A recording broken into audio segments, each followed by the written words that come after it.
According to the NBS, prices of food items such as yam, rice, and beef increased in January 2023.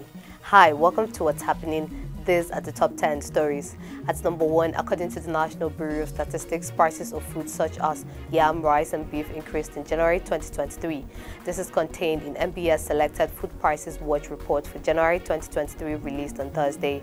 The report said the average price of 1 kilogram of beef boneless on a year-on-year basis increased by 29.72%. It also showed that the average price of 1 kg rice increased on a year-on-year basis by 19.67%, and the average price of 1 kilogram of tomato on a year-on-year basis rose by 27.26%. Meanwhile, average price of 1 kg brown beans rose by 19.06%.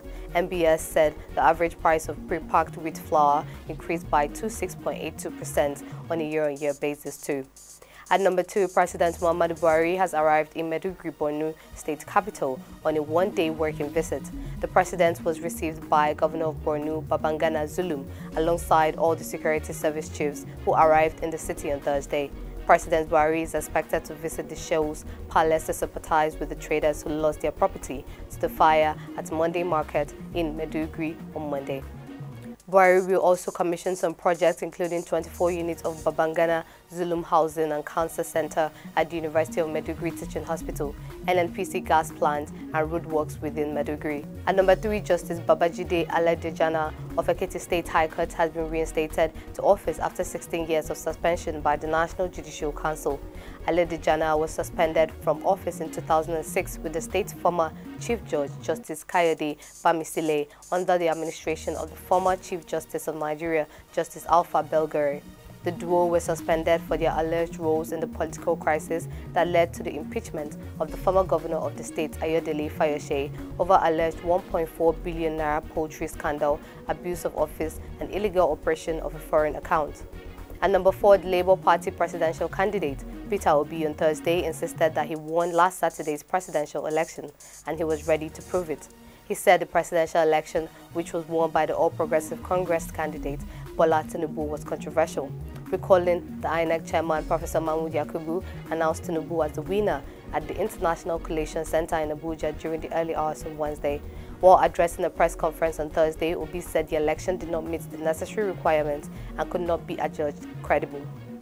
At number 5, Federal Operations Unit Zone B Kaduna has intercepted pieces of foreign 147 jackknives, 130 other smuggled items at various locations worth 305,710,544 naira duty-paid value. The items were seized from January 1st to February 28, 2023, according to a statement issued by the zone's public relations officer, SC Issa Suleiman. According to him, the seized items were arrested in contravention of the federal government's policies regarding import and exports and were deposited at various customs formations in the zone. At number 6, the executive governor of Osun State, Ademola Adeleke, has called on residents of the state to remain peaceful and avoid political violence in the countdown to March 11 state election. Speaking while addressing stakeholders and leaders of the People's Democratic Party at his residence, Governor Adeleke once again commended the massive support for PDP in the last Saturday's election, calling on all political parties to continue to maintain the peace, as democracy is about making choices at the polling stations. He specifically warned against incitement, political violence, and any other conduct that may breach the peace in the state. At number 7, according to a report, a gardener at one of the private universities in Abeokuta, the Ogun State capital, has been arrested for alleged cultism and for being in possession of ammunition. 5 other accomplices of the said gardener, identified as Emmanuel Victor, were also arrested. They were apprehended by the So Safe Corps as some of those terrorizing Rounder and other parts of Abeokuta North Local Government, Ogun State. In a statement on Thursday, So Safe State Commander Soji Gonzalo said the officers of the Corps on guard duty at Obasanjo Hilton, Okemusa and Abeokuta arrested the private university gardener during a stop-and-search operation. At number 8, the Kwara State Police Command has reacted to the murder of a yet-to-be-identified woman by a police officer who also shot himself dead in Ilorin on Thursday. A statement by the spokesman of the State Police Command, SP Okasami Ajayi, in Ilorin on Thursday said an investigation has commenced into the incident. The command explained that the deadly incident was an aftermath of love gone sour and it has nothing to do with police brutality. He added that an investigation of this unfortunate incident is in progress and the report of the investigation will be made public as soon as it is ready. At number 9, a group of protesters have stormed the Abia State headquarters of the Independent National Electoral Commission in condemnation of last week's presidential and National Assembly polls.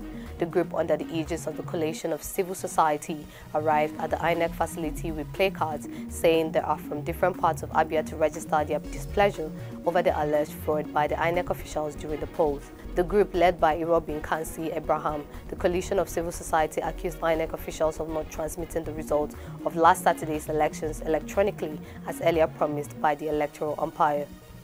Finally, at number 10, women of Umuezo Kaha community in the Zan North local government area of Ebonyi State on Thursday staged a protest over the gruesome murder of their traditional ruler, His Majesty Eze Ibueke Ewa, the deceased monarch who, until his death, the chairman Ezza Traditional Rulers Council, was murdered by unknown gunmen at his palace Monday evening. According to the women, anyone politicizing the murder of their king is mocking the people of the community who have been thrown into mourning. The women carried placards with different inscriptions such as "Our Igwe is gone, no more killing, shed blood no more," amongst others. That's all for today. See you next time on What's Happening.